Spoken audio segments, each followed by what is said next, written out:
우리나라 명문대학 가운데 하나인 서울대학교의 교수를 역임하고 또 청와대의 정무수석까지 하고 또 법무부 장관까지 했던 조국 씨의 아내가 구속이 되었습니다. 전 법무부 장관이 자기 아내를 면회하기 위해서 서울구치소 접견실을 찾는 모습을 보며 저 마음은 슬펐습니다. 왜 이래야 되나? 그 똑똑했던 사람, 그 잘난 사람이 하루아침에 이렇게 추락할 수 있을까? 여러분, 조국 씨가 그거 상상이나 했겠습니까? 이것이 인생입니다. 우리 인생은 하루에 앞을 내다보기 어렵습니다. 하루가 뭡니까? 1시간 뒤도 예측하기 어렵습니다. 하루길을 걸어가도 소도 보고 말도 보고 오르막길도 있고 내리막길도 있고 좁은 길도 있고 넓은 길도 있고 강도 건너야 하고 산도 넘어야 합니다. 우리 인생은 예측 불허합니다. 미스터리입니다. 우리 인생이 뭡니까? 망망대해에 떠 있는 여러분 작은 돛단배와 같다 할 것입니다. 작은 돛단배, 자력의 힘으로 풍랑을 이길 수 있을까요? 파도를 이겨 나갈 수 있을까요? 앞으로 전진할 수 있을까요? 우리가 배웠다고요. 내가 자연과학에, 인문과학에, 사회과학에 여러분 포스트닥터학위를 갖고 있고 대단한 것 같아도 인간은요 아무것도 아닌 것입니다. 아무것도 아닌 것입니다. 그런데 여러분 이렇게 돛담배 같은 연약한 유한한 실존이 망망한 데에서 풍랑을 만날 때, 파도를 만날 때, 암초를 만날 때 두 가지 유형이 있어요. 하나는 자빠지고 마침표를 찍는 유형이 있고 또 하나는 넘어져도 일어나고 자빠져도 일어나고 쓰러져도 일어나고 끝까지 승리하는 그런 인생이 있어요. 우리는 이런 인생을 주목합니다.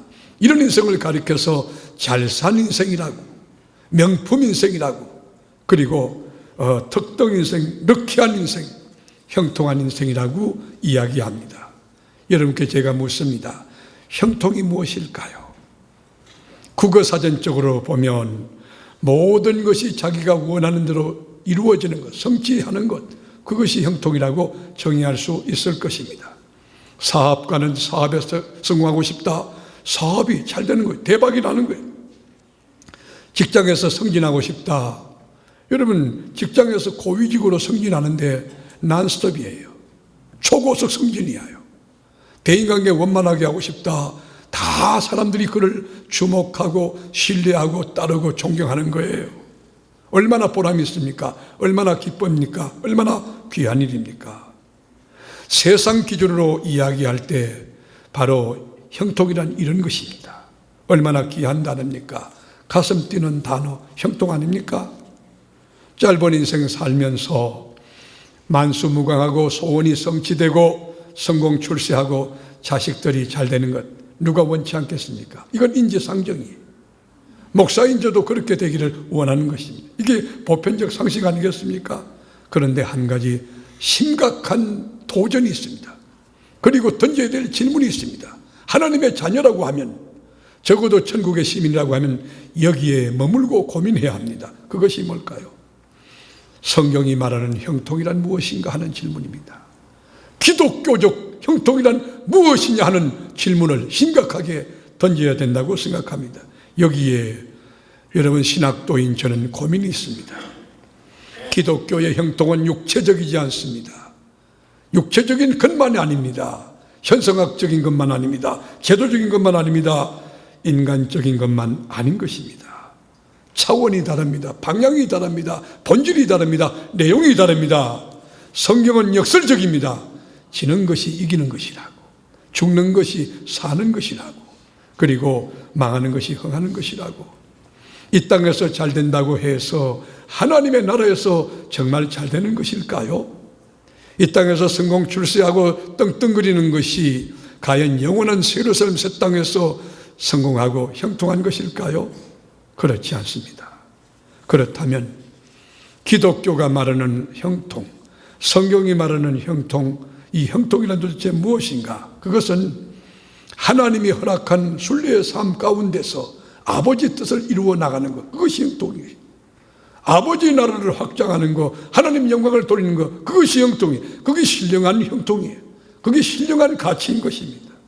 하나님의 뜻을 수행함에 있어서 우리 앞에는 수많은 십자가의 길이 있을 것입니다. 숱한 장벽과 장애가 있을 것입니다. 가난도 몰려올 것이고 질병도 있을 것이고 핍박과 환난과 역경도 몰려올지도 모릅니다. 그러나 그 가운데도 주님의 뜻을 세워가는 것이 이거 신령한 기독교의 형통이라는 것입니다. 세상 기준으로 볼 때는 엉터리도 그런 엉터리가 없고 바보도 그런 바보가 없고 100번 망하고 1000번 망하고 실패하고 박살날 인생. 그러나 하나님의 차원에서 보면 순간을 놓고 영원을 정치하는 지혜이며 부분을 놓고 전체를 확보하고 상대적인 것을 내려놓고 절대적인 것을 붙드는 그 지혜가 기독교적 형통인 것입니다. 기독교의 형통에는 인간적으로 손해나고 아픔이 있고 장벽이 있고 가시가 있고 그렇다 할지라도 그 가운데 주의 언약을 이루어가는 것입니다. 주의 뜻을 이루어가는 것입니다. 진리 안에서 잘 되는 것, 그것이 기독교의 형통이라고 하는 것입니다. 구약의 꿈쟁이였던 요셉을 한번 생각해 보십시오. 요셉은 꿈을 많이 꿨던 것 같아요.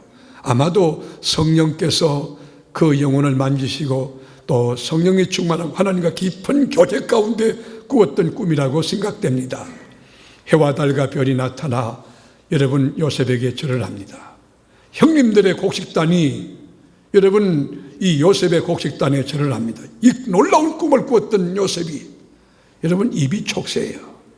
그것은 가만히 간직하면 좋은데 그것을 막 일파만파 그냥 터뜨리는 거예요. 그 꿈에 기회했다가 형들의 시기 질투와 미움을 받고 집단 폭행을 당합니다. 웅덩이 속에 빠졌습니다. 죽을 수밖에 없는 위기 가운데 장남 너우벤이 사람을 죽여서 되겠느냐고 살아났습니다. 그리고는 미디안 상인의 손에 언니십에 팔려갑니다. 그게 보디발 집에 떨어지는 거예요. 하나님이 주신 꿈을 꾸었는데 그에게는 위기를 맞은 것입니다. 예의 바르지 똑똑하지 여러분 너무 뛰어나게 핸섬하지 여러분 너무 잘난 것도 문제입니다. 옆에 분 보고 그만큼 생긴 거 감사하세요. 요셉이 너무 핸섬하니까 말이죠. 이목구비 뚜렷하지 그리고 의식이 있지 똑똑하지 통찰력 있지 여러분 믿음 정직하지 그러니까 보디발 아내가 여러분 시위대장이니까 대통령 아마 경호실장쯤 되는 것 같아요. 출장이 잦아서 그렇게 집이 없어. 그런데 애굽의 문화는 이 성문화가 개방되어 있단 말이에요.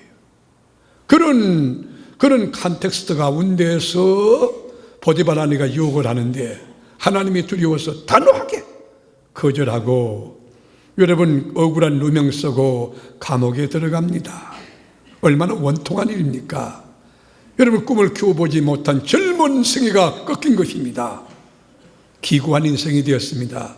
감옥에 떨어져 전과자가 되었습니다. 그렇다면 요셉의 인생은 망한 것일까요? 요셉의 인생은 정말 깨어지고 이 땅에서 실패한 인생일까요? 성경은 뭐라고 답변하고 있나? 우리 같이 성경으로 가겠어요. 창세기 39장 23절 다 같이 읽습니다. 간수장은 그의 손에 맡긴 것을 무엇이든지 살펴보지 아니하였으니 이는 여호와께서 요셉과 함께 하심이라. 여호와께서 그를 범사에 형통하게 하셨더라. 여러분 요셉은 지금 신분이 죄수지만 억울한 누명 쓰고 감옥에 떨어졌지만 실질적으로 교도소장이 누굽니까? 요셉이에요. 누가 함께 했습니까? 하나님이 함께 해요. 여러분 무엇에 복을 줬습니까? 범사에. 여러분 뭐 하게 했습니까? 형통하게 하셨더라. 요셉은 감옥 속에서 형통한 거예요. 우리 기독교인은 가난 가운데도 형통하는 거예요. 질병 가운데도 형통하는 거예요. 사업에 부도가 나서 엉망진창이 됐는데 거기서도 하나님의 뜻을 세우는 것이 형통이다. 그 역사가 여러분에게 충만하기를 축원하며 이게 기독교의 관점이에요. 기독교의 관점. 기독교의 형통이라는 거예요. 세상적으로 막 이게 옵션이 붙는 거, 뭐 장관 되고 대통령 되고 뭐 그런 거 요란하게 그러지. 그래놓고 교도소 가는 거 그런 거 말고 비록 내가 몸이 아파요 병원에 있을지라도 아버지 뜻을 세우고 언약을 세워나가는 거 그게 형통이라는 거예요. 그렇다면 여러분, 기독교의 인으로서의 형통의 삶을 사는 원리가 무엇인가? 간단한데 그게 뭐냐? 아버지의 뜻이 뭔가? 하나님의 뜻을 분별하는 거예요. 하나님의 사람은 하나님의 형통을 원한다면 아버지가 뭘 원하시는가, 뭘 기뻐하시는가, 그거를 바로 알고 믿고 행하는 것, 그것이 첫 단추에서 첫 스텝이에요. 하나님의 뜻을 행할 때 하나님이 기뻐하시고, 하나님의 뜻을 행할 때 하나님께서 영광을 받으시고, 여러분 하늘문을 여시고 총명과 지혜와 능력과 권능과 은혜를 하나님이 허락해 주실 것입니다. 하나님의 뜻을 행하는 곳에 하나님의 영이 있을 것입니다. 천군 천사가 동원될 것입니다. 그리고 건강도 더불어, 물질도 더불어 소망과 평강을 하나님이 더해 줄 것입니다. 하나님의 뜻을 행하는 곳에 어렵지만 다친 것이 열립니다. 안 될 것이 되어집니다. 약한 게 강해집니다. 우리가 수학도 공식을 제대로 알아야 문제를 풀 수가 있어요. 과학도 법칙과 원리가 있습니다. 우주에도 원리가 있습니다. 신앙생활에도 마찬가지. 천지 만물을 지으신 하나님의 뜻이 무엇인가?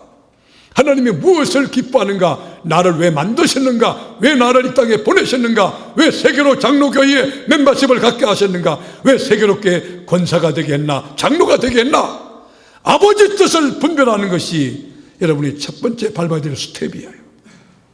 여러분, 하나님의 뜻이 뭔지 아세요? 하나님이 여러분 행하신 소원이 뭔지 아세요? 성경은 이렇게 말합니다. 민수기 6장 24절 26절까지 읽겠습니다. 여호와는 내게 복을 주시고 너를 지키시기 원하며, 여호와는 그의 얼굴을 내게 비추사 은혜를 베푸시기 원하며, 여호와는 그 얼굴을 내게로 향하여 드사 평강 주시기를 원하노라 할지니라 하라. 하나님의 뜻은 여러분에게 복 주시기 원합니다. 은혜 주기 원합니다. 평강 주기 원합니다. 지키시기 원합니다.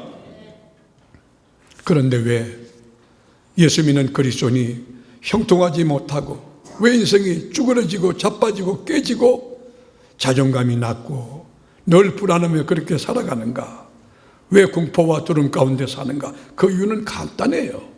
하나님의 법칙을 깨뜨리고 하나님의 매뉴얼을 무시하기 때문에 안 되는 거예요. 안 되는 거예요. 하나님의 법칙이 뭡니까? 그 해법이 뭐냐고요? 반드시 지켜야 될 규범이 있어요.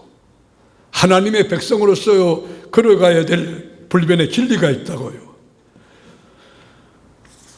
하나님의 본질을 정확히 파악하고 그 뜻에 따르는 게 거기 보정수표거든. 이대로만 살면은 정말 잘 될 텐데, 오늘 3부 예배 나오면 사랑하는 교회 여러분에게 도전하고 묻습니다. 정말로 잘 되기 원하시는 분만 아멘 해보시죠. 정말로 잘 되기 원하시는 분 양손 들고 할렐루야 해보세요. 자, 해답이 있어요. 여호수아 1장 8절 같이 읽습니다. 이 율법책을 내 입에서 떠나지 말게 하며 주야로 그 안에 기록된 대로 다 직행하라. 그리하면 내 길이 평탄하게 될 것이며 네가 형통하리라. 성경의 가르침은 분명합니다. 아주 확실합니다. 틀림없습니다.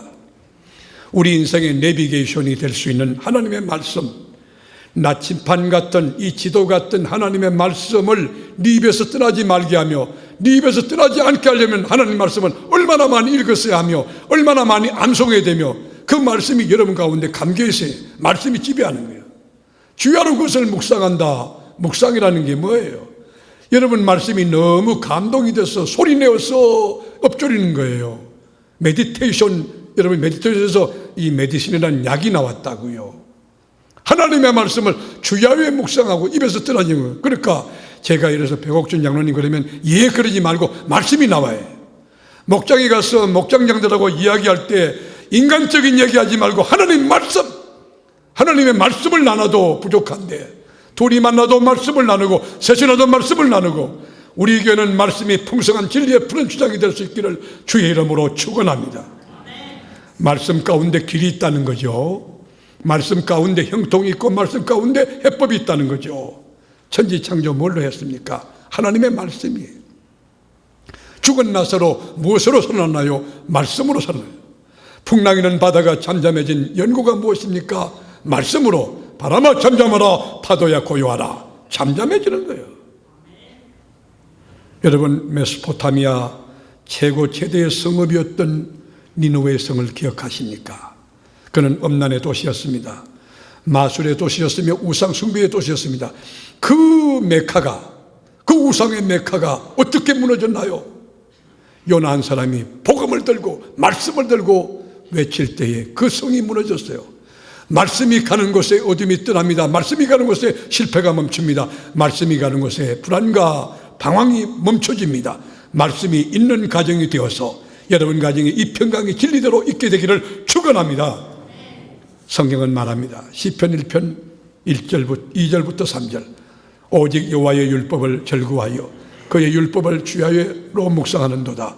그는 시냇가에 심은 나무가 철을 따라 열매를 맺으며 그 잎사귀가 마르지 않음 같으니 그가 하는 모든 일이 다 형통하리로다. 다 형통하리로다. 시냇가에 심은 나무, 여러분 여기 수동태입니까 능동태입니까? 시냇가에 나무같이 스스로 가서 심길 수 있어요? 여러분 세계로 장로교회 여기 멤버십을 갖게 된 거 여러분의 뜻이 아니에요. 여기 나온 것 하나님의 섭리고 인도하심이고 주장하심이고 주님의 뜻인 줄로 믿습니다. 시냇가에 심은 나무가 봄에는 꽃이 피고 여름에 열매 맺고 가을에 풍성한 결실을 수확하고 겨울철에 축복을 노래하는 이 영광스러운 축복의 사이클이 돌아가는 인생, 풍성한 열매를 맺고 잎사귀 마르는 그가 하는 모든 일이 다 형통하는 비결이 무엇이냐? 하나님의 말씀을 귀히 여기는. 그래서 여러분이 집에서 말씀을 3장씩 늘 읽고 묵상하고 말씀 붙들고 기도하고 가족 간에도 진리 말씀을 나누는 거예요. 말씀을. 예레미야 17장 7절과 8절도 읽어보겠습니다. 그러나 무릇 여호와를 의지하며 여호와를 의뢰하는 그 사람은 복을 받을 것이라. 여호와를 의뢰하는 자에게 복을 받는데 하나님 말씀대로 순종하는 자에게 이 복이만 어떤 복이냐? 8절 다 같이 그는 빼고 여러분 이런 넣어서 시작. 그는 물가에 심은 나무가 그 뿌리를 강변에 붙이고 더위가 올지라도 그 잎이 청청하며 가무는 해도 걱정이 없고 결실이 거치지 아니함 같으리라. 여러분 물가에 심어진 나무같이 그런 인생이 되어서 뿌리가 강변에 뻗치는데 견고하여 여러분 더위가 올지라도 걱정이 없어 잎이 청청하여 가무는 해도 걱정이 없고 결실이 거치지 아니함 같을 것임이라. 3부에 나온 사랑하는 교회 여러분, 이 진리 말씀이 여러분에게 임하기를 예수님 이름으로 축복합니다.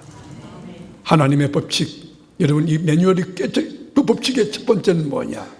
하나님의 말씀에 순종하는 거예요. 그 다음에 삶의 프라이오리티, 우선순위, 넘버원이 하나님이 되어야 되는 것이. 옷을 입을 때도 아무리 급해도 속옷을 입고 겉옷을 입는 법입니다. 여러분 처녀 중각이 아무리 급해도 결혼하기 전에 오늘 신랑 신부 인사했잖아요. 사랑하는 마음이 먼저 전제돼야 돼요. 이게 사랑하는 건지 좋아하는 건지 먼저 분별해야 돼요. 그걸 알기 위해서 여행도 떠나고 밥도 먹고 차도 마시고 탁구도 쳐보고. 어떤 분은 탁구 치는데요, 이거는 공격적이야. 막 때리치는데 나는 볼만 주워서 나는 하고 한 30분간. 이분은 협동심이 없어.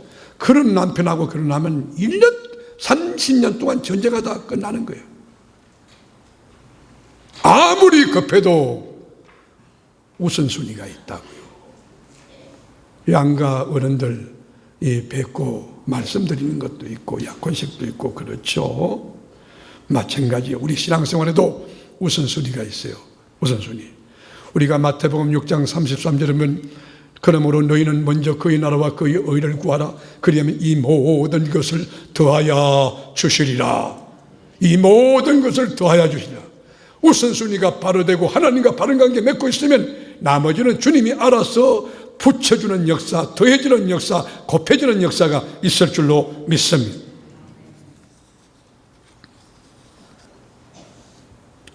그래서 우리가 새벽에 눈을 뜨면 먼저 하나님을 찾으라는 거예요. 농사 짓기 전에 먼저, 농장에 나가기 전에 먼저 하나님께 와서 새벽 기도하라는 거예요. 눈을 뜨면 먼저 말씀을 읽고 말씀을 묵상하고 하나님을 찬송하라는 거예요. 내가 여러분에게 이렇게 말해요. 장로님 기도하세요. 새벽 기도하라고. 여러분 이게요 어마어마한 메시지예요. 듣는 귀가 있기를 축원합니다. 새벽에 나와서 하루 일과표를 놓고 주님 앞에 여쭤보는 거예요. 하나님, 저 이렇게 계획을 세웠는데 내 뜻 말고 아버지 뜻이 이루어지기 원합니다. 하나님이 결제를 하신 것은 우리 하나님이 100% 여러분 200% 1000% 이룰 줄로 믿습니다. 여러분 비행기 조종사, 여러분 캐노피 안에 들어가 보신 적이 있을 거예요. 저는 기장되는 분이 한번 거기에 비행기를 탄 기장 되시는 분이 안에 캐노피 안에 그걸 설명하는데 계기판도 그렇고 복잡해요. 뭔지 모르겠어.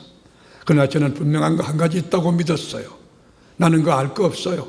나는 그쪽에 문외한이에요.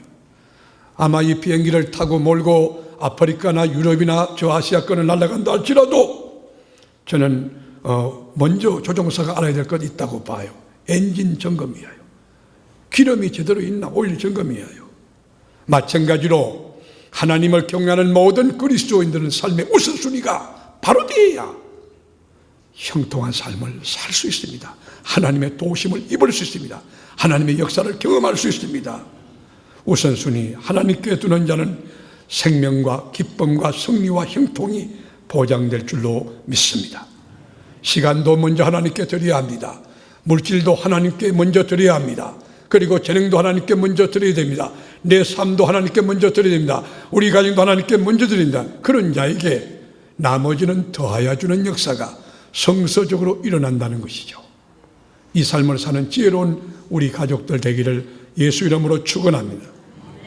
또 하나는 여러분 하나님이 주신 지혜나 재능과 지식을 가지고 타인을 도와주고 그들로 하여금 성공케 하는 것, 타인을 세워주고 돕는 것, 이것이 뭐냐? 형통의 지름길이라는 거예요. 여러분 다니엘 아시죠? 다니엘이 여러분 이 함께 포로로 잡혀오고 함께 고생하고 함께 기도하고 함께 머리 맞댔던 친구들을 얼마나 잘 도와줍니까? 높은 고위직에 올라서 자기만을 위한 자기 이기주의에 빠지지 않아요.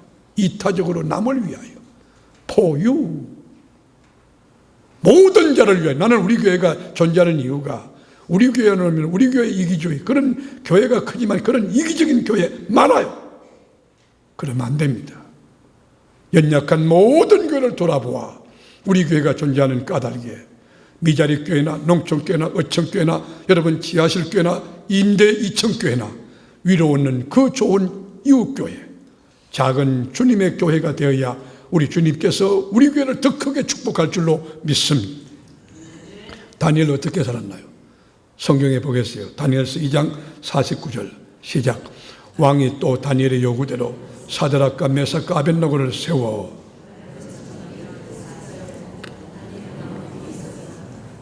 보십시오. 여러분 사드락과 메삭과 아벳노고가 왜 역사에 등단합니까? 왜 성경에 기록됩니까? 왜 이렇게 고위직에 오릅니까? 왜 이렇게 형통합니까? 그것은 다니엘이 왕에게 청원하는 거예요. 왕이여, 제 친구가 있는데. 여러분 이것이 새벽에 나와서 여러분이 남을 위해서 기도해야 됩니다. 여러분 모두요 모두 남을 위하여 기도하는 거예요. 남이 잘되게 하는 것이 내가 잘되는 것이에요. 하나님은 그것을 기뻐하는 거예요. 그걸 기뻐하는 거예요. 여러분 애들을 키워도 이렇잖아요. 우리 손녀가 둘이 있는데 하나는요 이게 딱 들어가면 지면요 할머니 닮아가지고 안 나와 이게. 그런데 한 녀석은요 날 닮아가지고 자꾸 퍼주는 거 익숙해요. 그런데 어떤 게 더 이쁜지 아십니까? 아이까지 하나 내가 할아버지 하나 먹고 그런 뒤집어졌는데 뒹구는데 한 5분 동안 우는 거예요. 아무리 달래도 안 돼. 그런데요 한 녀석은 뭐 있더라고 할아버지 잡수요 가져오고 하는데 여러분 내가 얼마나 좋은지 이놈을 갖다가 축복하고 싶으면 하늘도 마찬가지예요. 하나님이 주신 은사와 물질과 재능과 모든 것을 여러분 자신만 위하여 쓰지 않고 여러분 위로 올려드리고 연약한 자와 옆으로 나누는 베풀고 섬기는 그 영성이 우리에게 충만하기를 예수 이름으로 축복합니다. 남을 잘되게 하는 것이 내가 잘되는 것이다. 시작. 그래서 여러분 어떻게 하든지 교회 오면요 목장장님을 응원하고 지지하고 밀어줘야 되고요 기관장을 응원하고 지지하고 밀어줘야 되고, 여러분 그렇습니다. 모든 자와 더불어 합평하고 화목의 직책을 감당하고 섬기는 거예요. 섬기는 것이 축복이에요. 베푸는 것이 축복이에요. 그것이 성공이에요. 그것이 잘 되는 거예요. 그것이 큰 사람이에요. 뭐가 큰 사람이에요? 대통령 했는데 깨지지하게 자기만 생각했다. 그놈의 대통령 그거 불쌍한 거지. 그거. 비록 여러분 이 실업자라 할지라도 없는 것을 나누면서 빵 한 조각을 나누면서 적어서 미안합니다. 그 사람이 큰 사람이에요. 그 사람이 이 나라의 큰 일꾼이에요.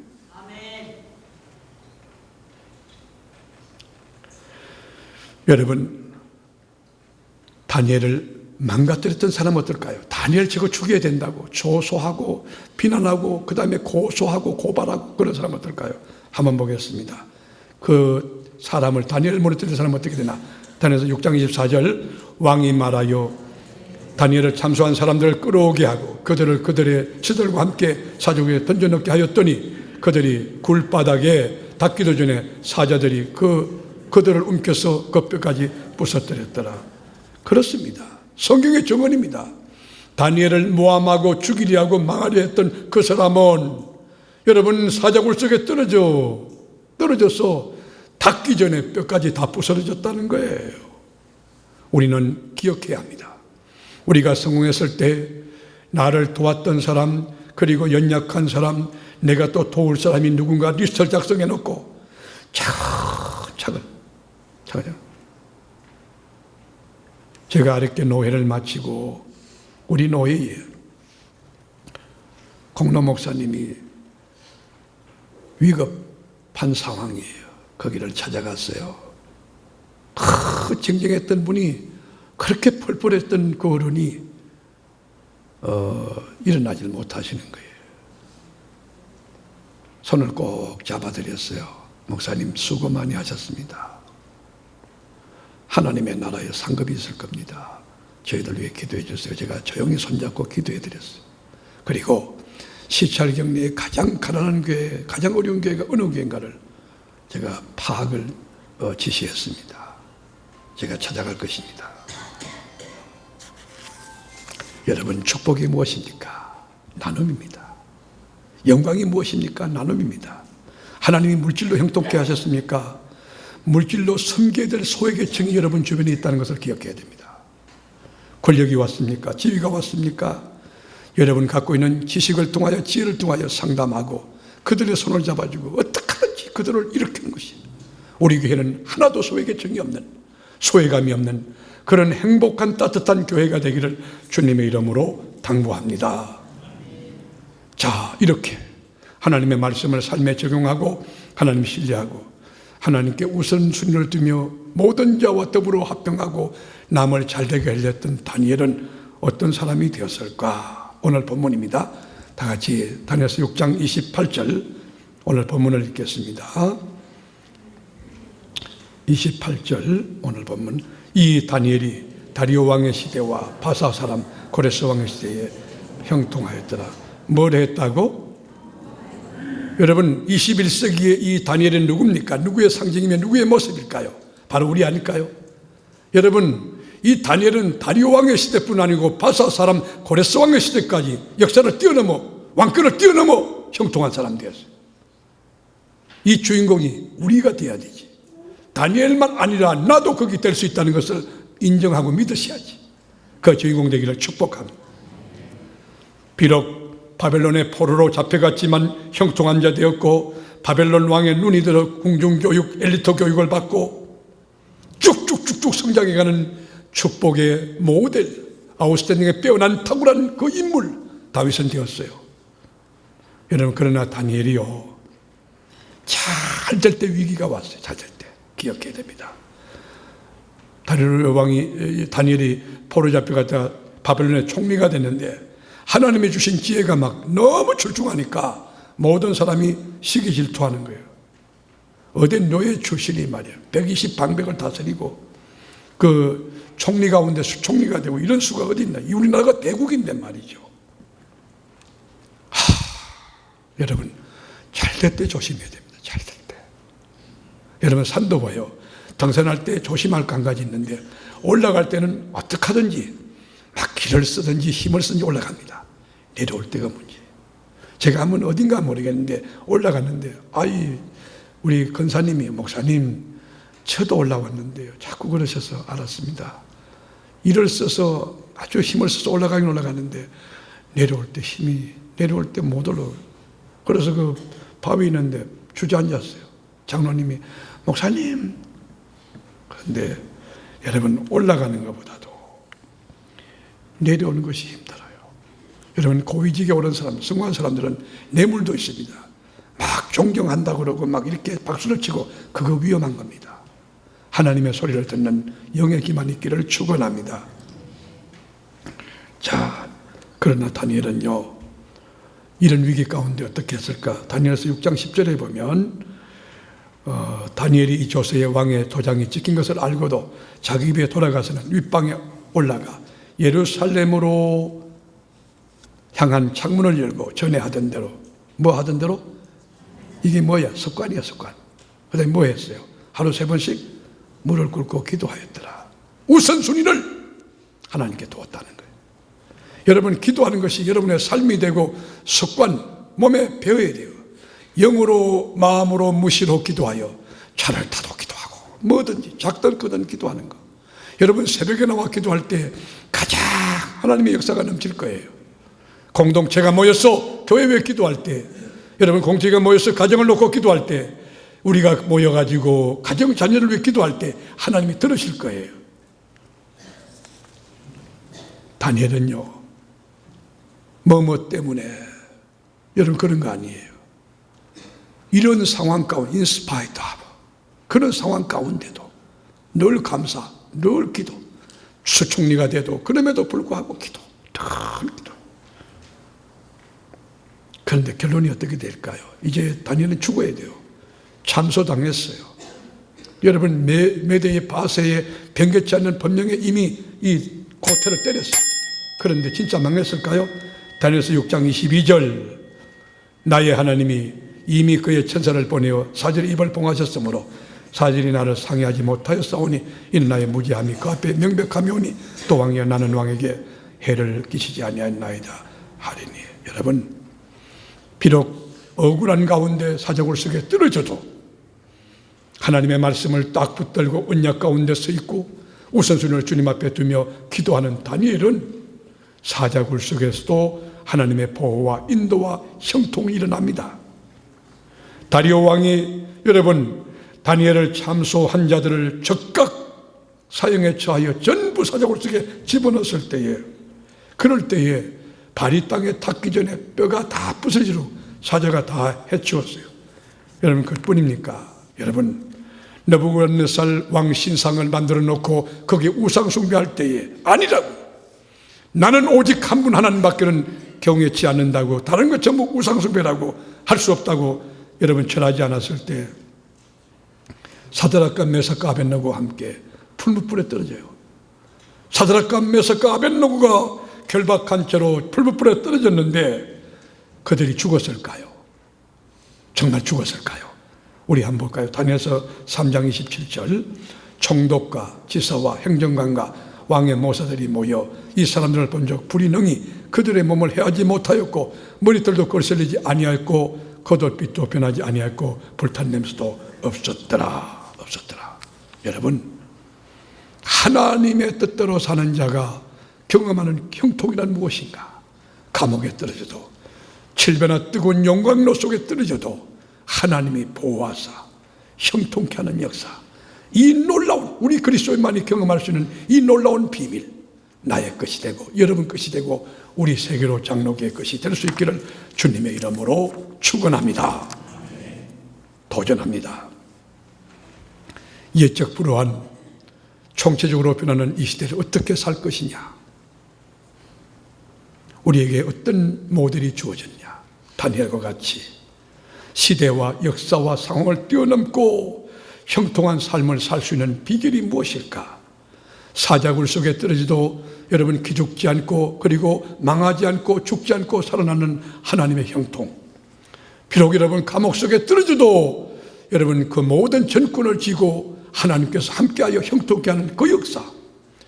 뜨거운 풀무불 가운데도 타죽지 않고 머리 좋다 해하지 않는 그 놀라운 형통의 비결이 뭔가? 하나님과의 관계입니다. 하나님과 바른 관계. 말씀에 순종하고 우선순위를 하나님 앞에 두며 타인을 잘되게 하는 것입니다. 옆에 분 한번 보시고 인사 한번 하시죠. 잘 섬기겠습니다. 시작.